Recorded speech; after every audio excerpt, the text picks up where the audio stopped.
travel around the country speaking out about domestic violence.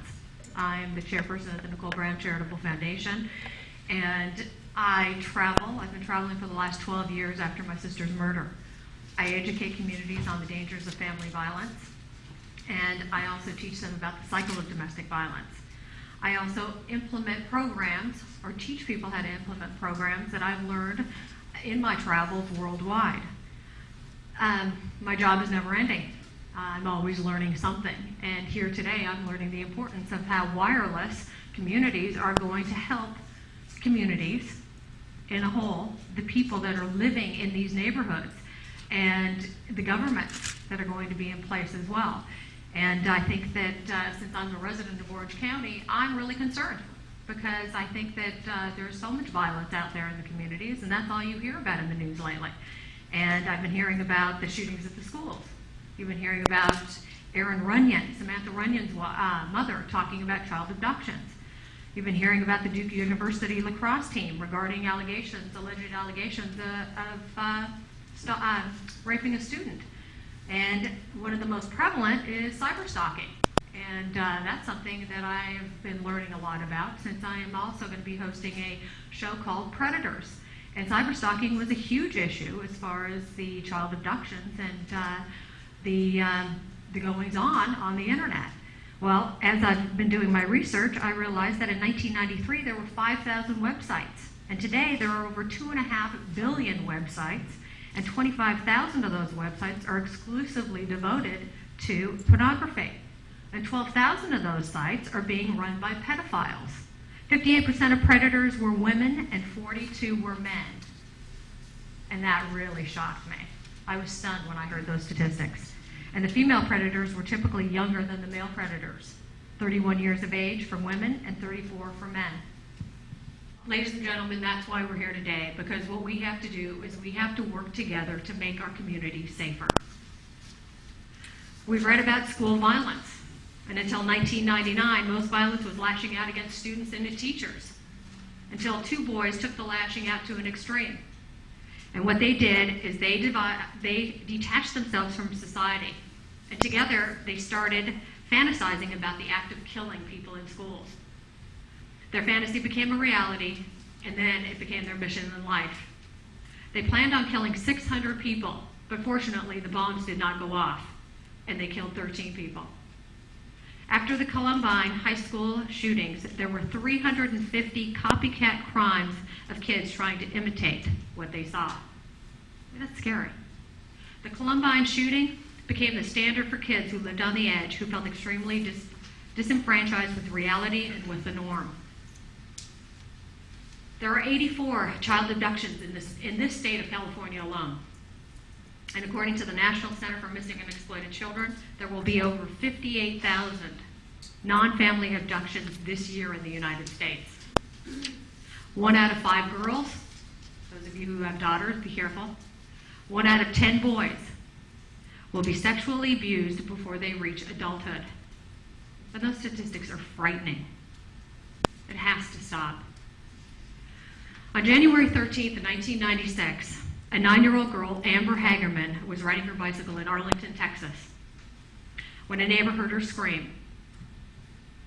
The neighbor saw a man pull Amber off her bicycle and throw him into the front seat of his pickup truck, and then drive away. The neighbor called the police, and they responded, and they gave him the description of the suspect's vehicle and the suspect. And the Arlington police and the FBI interviewed all the neighbors and searched for the suspect and their vehicles. The local radio stations, the televisions, they all did their part in trying to find this person who abducted this little girl. Well, 4 days later, Amber's body was found in a drainage ditch only 4 miles away from her home. Her kidnapping and murder still remain unsolved. And that's sad. But then in 2003, and it took 7 years for the Amber Alert, which was signed into law because of Amber Hagerman. It's a national program named after this little girl. It is a volunteer partnership with law enforcement agencies, broadcasters, and transportation agencies to activate an urgent bulletin in the most serious child abduction cases. the National Center for Missing and Exploiting Children, they have 3 criteria for an alert. The first one is law enforcement confirms a child has been abducted. The second one is that law enforcement believes the circumstances surrounding the abduction indicate that the child is in danger of serious bodily harm or death. And the third one, there is enough descriptive information about the child, the abductor, and or the suspect's vehicle to believe an immediate broadcast alert will help. If these criteria are met, alert information must be put together for the public distribution. Now, I've seen these on the freeway. I've seen these alerts, and you sit there and they have the license plate numbers and you read them. And sometimes I think, oh my God, they're on the freeway.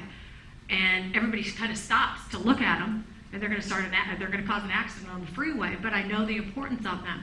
But if these cities go wireless, in every community, you have it on your computer or on your cell phone, because that's what they do as well. The Amber Alerts are wireless on cell phones. It's, I think, a safer way of people actually being able to help. And, it doesn't put everybody else in danger as well. But while the system is mandated in some states, they're still trying to implement the procedures necessary to bring the alerts to the public. The system needs a fair amount of fine-tuning to be completely effective. Well, you know what? That's just not good enough when it comes to our children, who are our future.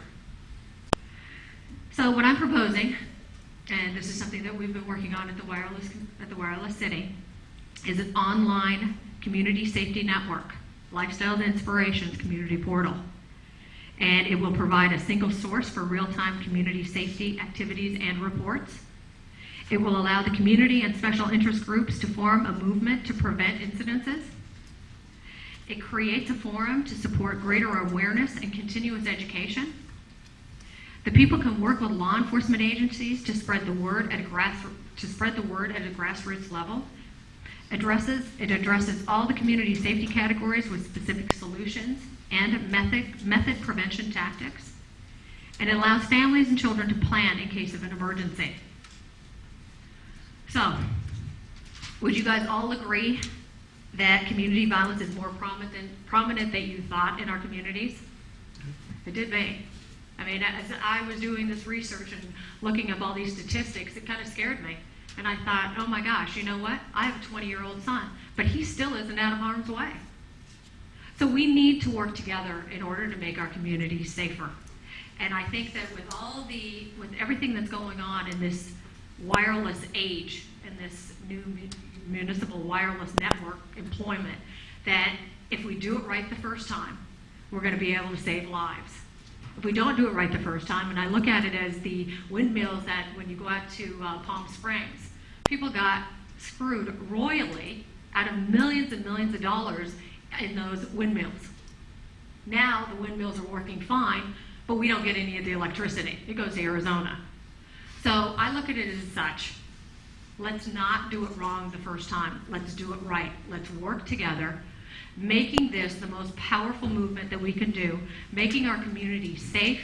Our children are going to be growing up in a safe community, and since they are our future, that is what we as parents owe them.